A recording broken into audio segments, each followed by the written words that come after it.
জহুরুল, তুমি আমাকে কি ব্যবসায় নামালে? আমি যে মলাম 300 টাকা জোড়া কবিতর কেউ কেনে না। কবিতর কিনুক আর না কিনুক, কমেন্ট তো করবি।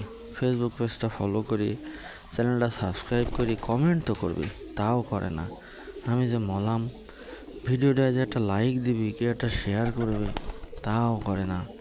আমি যে মলাম, জহুরুল, তুই আমারে কি ব্যবসায় নামালি? পাকিস্তানি জাতের কবুতর প্রতি মাসে 1 জোড়া করে বাচ্চা দেয়। আবার পাখি পোষার যে খাঁচা, সে খাঁচায়ও পালন করা যায়। এত কম দামে পাকিস্তানি জাতের কবুতর বিক্রি করে কেউ কেনে না। কবুতর কিনুক আর না কিনুক, কমেন্ট তো করবি, তাও করে না। আমি যে মলাম, তুই আমাকে কি ব্যবসায় নামালে? ধরলে তুই ওর এই বিউটি ভিসা তুই ফেরত নে। আমি যে মলাম,